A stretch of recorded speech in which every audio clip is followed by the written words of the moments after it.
त्याला एकही जागा जेवढ्याला मिळाली नाही तेवढ्याला मुख्यमंत्र्यांनी बोलून आपल्याला सांगितलं की यावेळेला तुम्हाला MLC देणार. मग आता ते कुठली या ज्या 9मध्ये ते देत आहेत की नंतर ज्या आपल्या ज्या राज्यपाला नॉमिनी आहे ते त्याच्यामध्ये देतात माहीत नाही आहे. पण काल माझ्या भेटीमध्ये ते म्हणालेले आहेत की आम्ही जे आश्वासन दिलेलं आहे त्याप्रमाणे मी देणार ते म्हणालेले आहे. त्यामुळं आता मी त्यांच्याशी संपर्क साधणार आहे. पण एक MLC यावेळेला आपल्याला नक्की मिळेल आणि 1 किंवा 2 जे महानगरपालिकेचे आपल्या 1 किंवा 2 जे आपले अध्यक्षपद आहे ही अध्यक्षपदं आम्हाला द्यावीत असा आमचा आग्रह आहे. तर 2 तरी द्यावेत किंवा 1 तरी आम्हाला मिळालं पाहिजे. तर त्या पद्धतीने तू MLCचा प्रश्न विचारला आहे तर एवढ्याला ते करतील अशी आम्हाला अपेक्षा आहे. त्यांनी आश्वासन इलेक्शन जेवढ्याला दिलं होतं तसं मी मीडियाला त्यावेळेला सांगितलं होतं आणि आम्ही यावेळेला नक्की देऊ असं ते म्हणाले होते आम्हाला. मागणी केली का? हां, मागणी केलेली आहे का? तर मागणी केलेली आहे ना. मागणी केलेली आहे कारण आम्हाला पण मागणीच करावी लागते. त्यामुळं मागणीच करावी लागते म्हणजे देणं त्यांच्याकडं आहे. मागणी केल्याशिवाय काही मिळणार नाही आहे. पण एवढ्याला ते करतील अशी अपेक्षा आहे. एकनाथ शिंदेकडनं मित्र पक्ष तू बस ना तू याला बसायला उठवू ना ते त्या लोक बाकीच्या. एकनाथ अरे बच्चू कडू यांचं नाव कुठेतरी निश्चित होताना दिसत आहे. मित्रपक्ष मानला जातो एकनाथ शिंदेचा.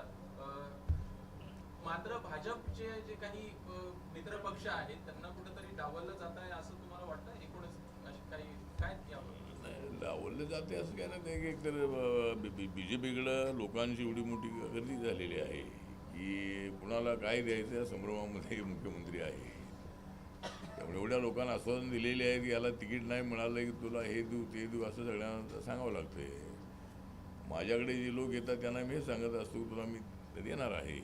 कधी देणार आहे का मी सांगत नाही. त्यामुळं ठीक आहे तर त्यांचे झालेलं आहे. पण आता जर बच्चू कडू यांना एकनाथ शिंदे देत असतील तर चांगली गोष्ट आहे. पण बच्चू कडू यांनी आमच्या महायुतीसोबत राहिलं पाहिजे. म्हणजे बच्चू कडूंना जर तिकीट द्यायचं असेल, बच्चू कडू अत्यंत संघर्षशील नेते आहेत. शेतकऱ्यांसाठी त्यांनी मोठा लढा उभा केलेला होता आणि त्यांच्यासारखा एक माणूस विधिमंडळामध्ये असणं अत्यंत आवश्यक आहे. त्यामुळे एकनाथ शिंदेंच्या बरोबर ते आले होते. जे अपक्ष 10 जे होते त्याच्यामध्ये बच्चू कडू हे सुद्धा होते आणि आमचं सरकार महायुतीचं बनवण्यामध्ये त्यांचा मोठा वाटा आहे त्यांचा आहे. मध्यंतरी थोडं त्यांचं आंदोलन एकदम सुरू झालेलं होतं आणि कर्जमाफीसाठी आणि महाराष्ट्र सरकारने कर्जमाफी केलेलं आहे. म्हणजे एक टप्पा जो आहे तो 2 लाख कर्ज जे होतं ते माफ केलेलं आहे आणि राज्याचा जो खजिना आहे तो सुद्धा तेवढा भरलेला आता नाही आहे. त्यामुळं हळूहळू तसा निर्णय होणार आहे. ठीक आहे तर बच्चू कडूंना जर मिळत असेल तर त्यांचं अभिनंदन आहे. पण सध्या मराठी आणि हिंदी भाषेत मराठी आणि हिंदीचा वाद सुरू झालेला आहे. रिक्षा चालकांना मराठी येणं कंपल्सरी केलेलं पाहायला मिळतं. त्यामुळे कसं बघता या सगळ्या त्याच्याबद्दल माझं म्हणणं असं आहे की मराठी कंपल्सरी करायला हरकत नाही आहे. मराठी बोलायला आलं पाहिजे गोष्ट खरी आहे. पण मुंबई ही काय तशी तामिळनाडू नाही आहे. मुंबई ही काय बेंगलोर नाही आहे. ते हैदराबाद नाही आहे. तर आता त्या तिकडच्या लँग्वेजमध्ये तिथं जर राहायचं असेल तर ती भाषा शिकलीच पाहिजे. पण मुंबई कॉस्मोपॉलिटन सिटी आहे. मुंबई आर्थिक राजधानी आहे आणि सर्व भारतातल्या प्रत्येक राज्यातला कोणी ना कोणी ते माणूस इथं आहे आणि त्या माणसाला इथं मराठी माणसाने सोडून दिलेलं आहे. काही लोक विरोधामध्ये बोलतात पण मराठी माणसानेच मोठं मन करून त्यांना स्वीकारलेलं आहे.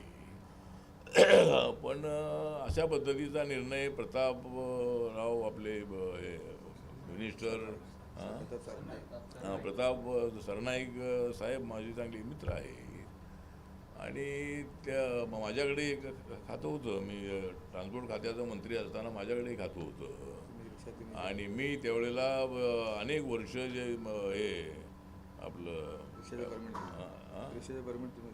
जे परमिट आहे रिक्षाचं ते अनेक वर्ष नव्हतं. त्यावेळेला मी ते चालू केलं होतं आणि हजारो लोकांना त्या परमिटचा फायदा झाला होता.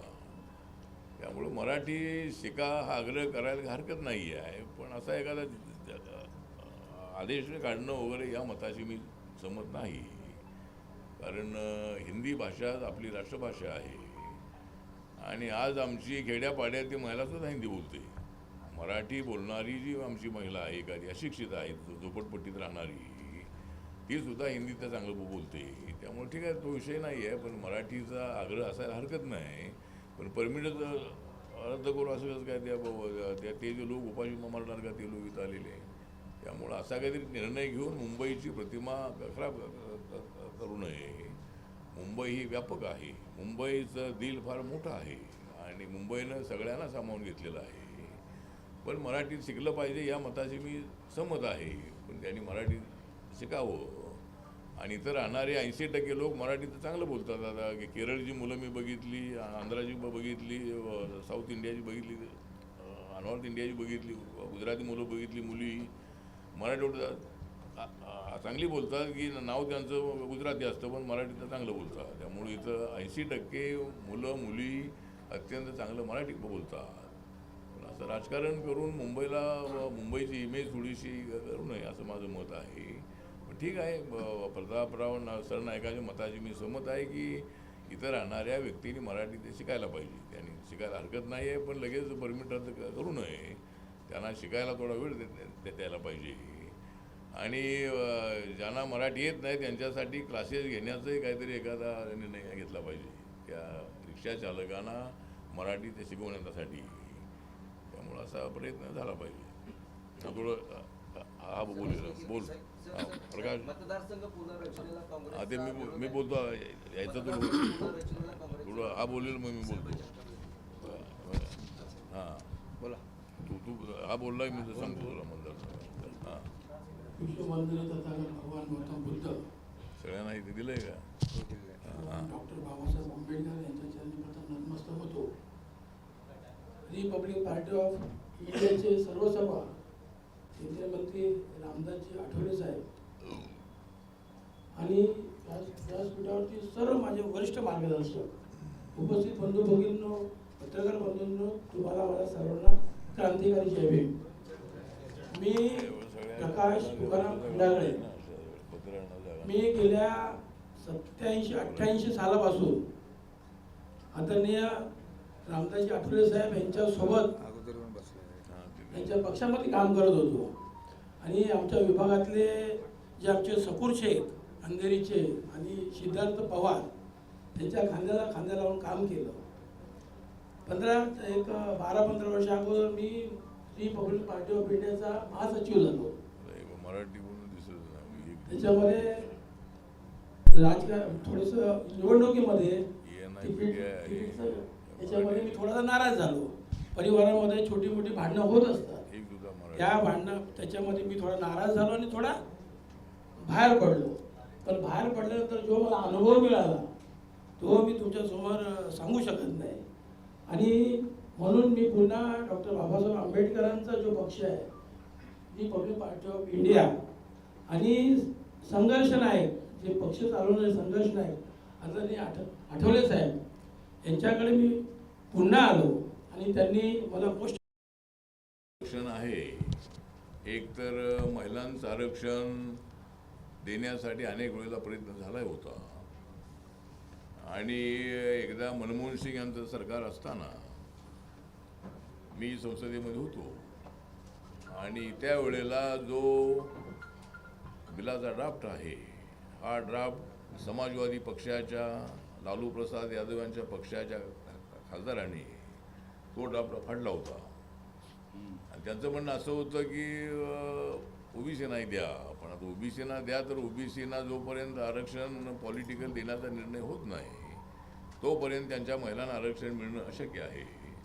सध्या शेड्यूल कास्ट आणि शेड्यूल ट्राईबच्या महिलांनाच आरक्षण महिला म्हणजे एबीपी माझा, उघडा डोळे बघा नीट.